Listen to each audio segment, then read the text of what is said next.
Hi, and thank you for watching this important video. We're feeling excited to be joined by Dr. Alan Miller, and we're going to cover critical information about our liposomal supplements, why they're important, why this delivery technology changes the game for efficacy, and most importantly, the protocols of taking these supplements.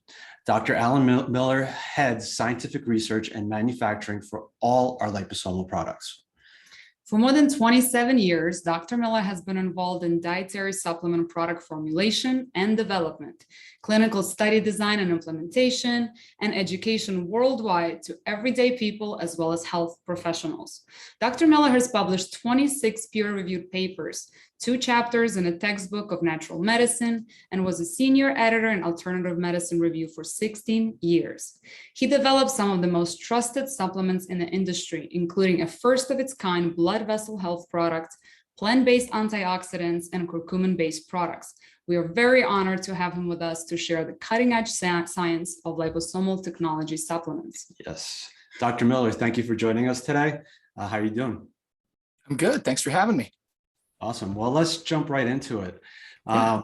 First of all, we have what is typically, common in the world of supplements, but we're using a liposomal technology to deliver those supplements. So let's start with what liposomal technology is. Liposomal technology is a way of taking an active botanical or nutrient and encasing it in millions of tiny little bubbles.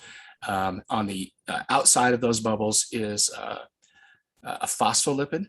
A phospholipid is, in this case, lecithin from sunflower. So that's one of the ingredients there. And on the inside is whatever you're binding it with, whatever the nutrient or botanical is that you are wanting to deliver. And by doing this, you have two things. You have the nutrient or botanical not getting metabolized or damaged in the stomach acid. So it's protecting the product from the stomach and vice versa. So if you have a botanical or something that normally might be a little irritating or something to the stomach, being encased so that it doesn't bother what it comes in contact with in the stomach or small intestine. Mm-hmm. And ultimately what we're trying to do and what research shows is that we are getting significantly higher absorption by doing this method. Mm. Yeah. And is that because typical supplements get broken down by the stomach? Not always, no, but yes, sometimes. Okay. And as far as liposomal technology goes, is our technology, liposomal technology, different from other liposomal technologies, or are they pretty much the same? They are not the same. No, this is a unique method that was developed specifically for this, specifically for dietary supplements, and it doesn't use some of the ingredients, some of the high pressure or heat or solvents that can be used in other forms of supplements that they're calling liposomal.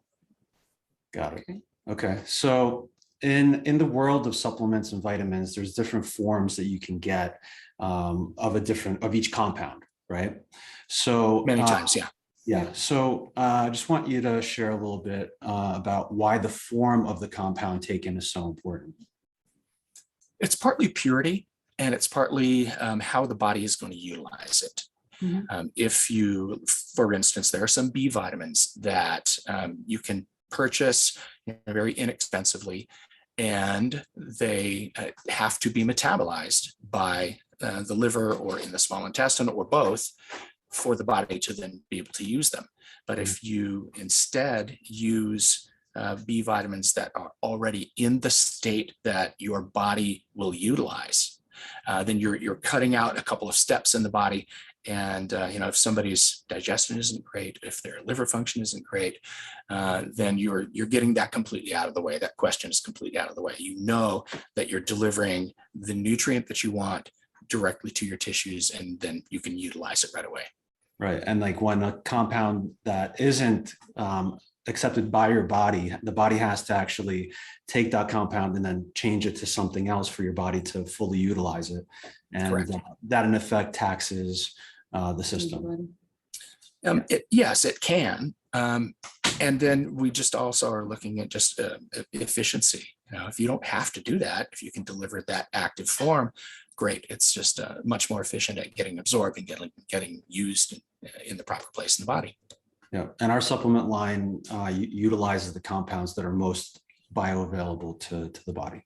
In the right form. In the right form. So now that we have the right form, let's chat a little bit about the right dosage and why it's important to take the right dosage. Well, it's mostly because you want to make sure that it works. You want to have efficacy. You want to provide what you know is going to be what the body needs. And many times what you're doing is looking at the scientific literature and seeing from the scientific literature, what's the dose that has been used the most often that has been shown to work in the body. So we want to stick with that if we possibly can, instead of sort of sub-dosing people and not giving it enough. Yeah, so I think it's commonly called the effective dose, right? Yep. Yeah. Perfect. So with all that said and understood, I want to go through each of our products and kind of break this down. So we kind of took it in a general sphere, and now let's go into our products individually and chat about vitamin D. So with vitamin D, we want to make sure that we're getting the most benefit from it. So can we combine that with anything else to increase its potency? And really, it's actually before we get to that, let's tackle the first question, which is why is vitamin D important? Like vitamin C, you have to have it for every one of your cells. And vitamin D has been interesting, and I've been able to see how the research has changed on vitamin D over the years. And it used to be thought of supplementally as being potentially dangerous. Like, oh, you don't take too much vitamin D, it's fat soluble and it's going to be toxic. And what we know now is that is just not the case. There have been so much more research that shows us that we can take it supplementally. We don't have to worry about taking too much. And you have vitamin D receptors on every one of your cells. So what does that tell you about the importance of vitamin D? So what about, sorry, just to interrupt quickly. Yeah, so if yes, there's no such thing as too much, but if you are taking vitamin D, let's say that is not of the best form, that as your body is not really can utilize, would it treat it in a way as a toxin and just kind of store in your body and could cause potential issues down the road? Not really. No, if you're not absorbing it, then you don't have it in your body to be able to store it someplace. Okay. So yeah, you do need to make sure that you're absorbing it well. And that can be an issue with some vitamin C or vitamin D supplements. So again, the liposomal is going to take that vitamin D and put it into a form that our bodies can utilize quickly, get absorbed, and use it in the body. And you did say you can't take too much. Actually, you can, but really the only documented toxicity from vitamin D has been accidental poisoning. So, accidentally taking 1 million IUs a day, that would be a problem. Yeah. And it's a good idea. It's a good idea to check it anyway. It's an inexpensive blood test to do. You can do it. There are just like little blood spot tests that you don't even have to get your blood drawn. You can just stick your finger in, and you can find out. First of all, you can find out where you are right now, it's important. It's like, am I deficient? And then later on, you can find out, did my supplementation improve that deficiency? That's pretty reasonable. Yeah. And we get vitamin D from the sun, and most people, especially these days, they're stuck at home, right? So they're not getting. You're stuck at home. You're going outside, but you're wearing a hat and you're wearing long sleeves and you're wearing sunscreen. And so, many of us just don't get enough of that conversion from sunlight. The other issue is latitude. It's where you live. And certain times of the year, like I'm in the Denver area, and certain times of year, like going into the winter, you're not going to get very much conversion anyway. Even if you take your clothes off and go out into the sun, you're not going to get a whole lot of conversion through your skin. So Yeah, it's, well, it's a good idea. It's a good idea to supplement year round. And I Yeah. think that's why, you know, when winter, whatever, when everything is gray, people are more depressed and sad because Not D only- makes you more happy. Not only that, but Lot- also sick. I read a corollary study that showed like when it's wintertime and there's less sun, people get more sick. course. So it's not just like, oh, it's cold, but it's also you're not getting as much vitamin D. The immune and- system drops. And my understanding is most people are walking around vitamin D deficient. A lot of people are, even in really sunny places. I've got doctor friends that are in the Phoenix area, and they have documented numerous people. The majority of people they see and test are deficient, and many of them just stop testing people. It's like, no, we're just going to supplement because you probably are deficient. Yeah. I've had my D levels taken at one point. It's been a few years, 2-3 years. And I was really shocked that I was deficient. It's like, God, okay, we need to take more. Yeah. Well, good news that there is actually a way to mitigate that deficiency. So, Absolutely. Yeah. yeah, we So- do also every 6 months tests, and thankfully we're, you know, pretty optimal level. We just got to That's keep great. it that way by taking it every day. Yeah, it's really a good idea to do that testing once in a while, just to see where you're at. You know, if you are at least at 50, Mhm. I'm not going to give the units here because it doesn't matter. It's going to bore people. But yeah, if you are below 30, you're going to be deficient. So you want to get that level up to at least 50. And there's some great research on various incidences of cancers, for instance. And I'm not saying take vitamin D, you're not going to get cancer. No, I'm not saying that. Or it's going to treat cancer or anything like that. This was just an epidemiologic study that showed less incidence of breast cancer in women who had a high enough level of vitamin D. Now, could that have been specifically from the vitamin D? Maybe. Could it have been from other things they're doing in their lifestyle? Maybe. Yeah. You know, But it's always you beneficial. can't stick Yeah. causation on there exactly, but we know you've got receptors on every cell. It's important for your immune function. It's important to support your heart function as well. And I heard So the same leave it thing. at that. Heard the same thing about, you know, the thing that's rolling around, the C word that's rolling around these days, that vitamin D levels. The higher the vitamin D level, the less chance of morbidity. So Yeah, and again, we don't know causation on that. Nobody's done a really good supplementation study, Yeah. but just looking, you know, epidemiologic, looking at blood levels and incidence, and it may be beneficial. It's like I said, it's beneficial to make sure that you supplement every day anyway. Yeah, and our mindset is if it potentially could, and it's, you know, it's healthy to take, then we take it. And is there a way for you to make it more powerful to increase efficacy of the vitamin D if you combine it with something? Vitamin K. Yeah, Vitamin- absolutely. Yep, D and K work together. And this is something else that's fairly new. It's just in the last, good research on it in the last 10 or so years that, you know, vitamin D is important. And what we used to think about vitamin D is, well, vitamin D makes it so that you absorb calcium from your diet. Mhm. True. The other thing then we know that it does all of these other things and it's safe. But one of the things that vitamin K does is vitamin K sort of acts as a traffic cop with vitamin D, and it tells the vitamin D and the calcium where to go in the body. Because what you want better absorption of calcium. That's one of the things that D does. You want that calcium to then be stored, the storage form, in your bones. It's going to help your bones be healthier. And then that is a depot for your body to go get some calcium if it needs it.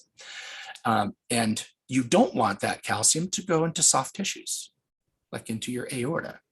So that's one of the things that vitamin K does, is it sort of directs that calcium then to go where it needs to go and go in efficiently where it's supposed to go.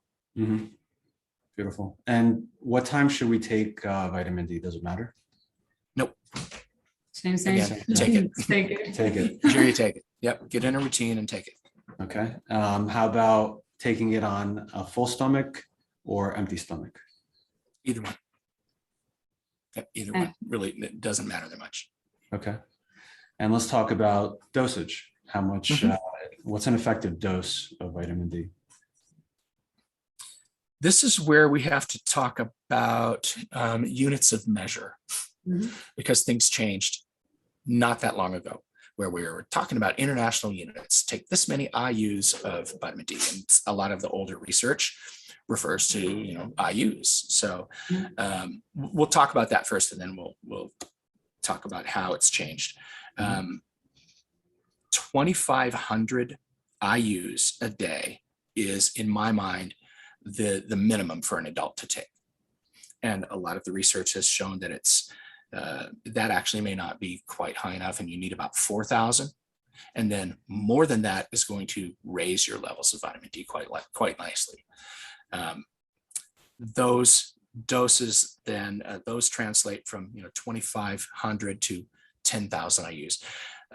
That translates to 63 micrograms to 250 micrograms, which also tells you, the international units was something that was a little fuzzy as far as just exactly how much you were talking about, right? And 10,000 international units sounds like, boy, that's a lot. But when you look at the actual microgram amounts that represent that activity, it's very tiny. It's like 1/4 of a milligram a day. So it's just amazing to me that that's tiny, that small amount is going to have that profound of an effect in your body. Yeah. And is it dangerous to take more? Like, say, if a little is good, then more better, or? More is better in so many situations. In this situation, I say, let's be safe. If you're going to take 10,000 IUs a day or 250 micrograms a day, monitor it. Monitor your blood levels. Just make sure that you're not getting up in a range that's above 100, because that's the range that you might have too much calcium being absorbed. So, or would you like take I said, it's very rare, but monitor. Yeah, always. That's why you guys monitor twice a year. Yeah. Makes sense. And would you maybe suggest it like kind of the same situation as with vitamin C, right? Not feeling well, need to boost your immune system, take it whatever 3-4 days in much higher dose, and then go back to your regular dose. There is some research that shows that pulsing that dose, going to a higher level for about 3 days, can help your immune system, kind of support your immune system a little bit better. So yeah, I'm with you on that, and that's typically been my protocol for a number of years. And then after that 3 days, then you go back to the minimal dose. And would you cycle this, like take a break from it, or would you just continue taking it every single day? I just continue taking it every single day. During the summer, if you're one of those people that does get out and get some sunshine on a daily basis, great. Back off how much vitamin D you're taking supplementally. Cut that in half, just for those summer months, and then this time of year you need to be back on it. And would you say, because it is liposomal, the more of the vitamin D is getting absorbed as well? Like if you were just to take in, let's say capsules vitamin D, most of the supplements now have K2 in them as well. So which means like it's much better, but because it is liposomal, I think you could probably get away, or, would it be kind of equal of taking non-liposomal vitamin D, higher dose versus smaller dose of liposomal vitamin D, D3 and K2? I would say in theory, yes, just because of what we know in the data that we have about how well liposomal nutrients are absorbed versus non-liposomal. Actually, that's a clinical study that we're undertaking right now, so that we'll have even better data. That's excellent. All right. And let's go to